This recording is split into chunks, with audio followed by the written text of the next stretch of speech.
13 করছি, ঠিক আছে। এখন আমরা 14 নম্বরটা দেখতেছি 18/36, এটা বোঝার জিনিস আছে 5/3, 16/31, 4/12। তো এটা যখন আপনারা লিখবেন, এটা লেখার পর আমরা আগের মতো কম্পেয়ার করি। 18 দিয়ে 3 গুণ করলে হবে 3 18 54। তারপরে হলো যে আপনার 5 দিয়ে 70 উপরে করলে আমাদের হবে 180, ঠিক আছে। এখন আপনার এখানে কম্পেয়ার আছে, ছোটো বললে কম্পেয়ার আছে, তাহলে যে আমরা ছোটো লাগবে। সো এটা বাড়িছে 180, এটাকে আমরা বাদ করে দিতে হবে।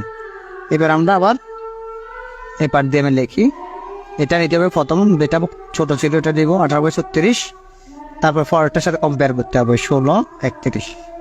তো এটার সাথে আমরা যখন কম্পেয়ার করবো, দেখেন আমরা 18 দিয়ে যখন 31 গুণ করবো আমাদের 558, দেন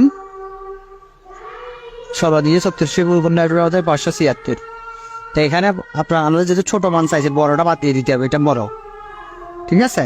তার মানে এবার আমরা আবার প্রথমটা এখনও রয়ে গেছে ছোটো মান 18/36, এটার সাথে এবার পরেরটা কম্পেয়ার করবো 4/12। তো এটা আপনি যখন কম্পেয়ার করবেন 18 দিয়ে যখন আপনি 12 পেজ গুণ করবেন 216 আসবে, 216 আসবে। তারপর 18, তারপর আপনার 4 দিয়ে যখন 34 গুণ করবে 144 আসবে। তার মানে আমাদের 144 ছোটো।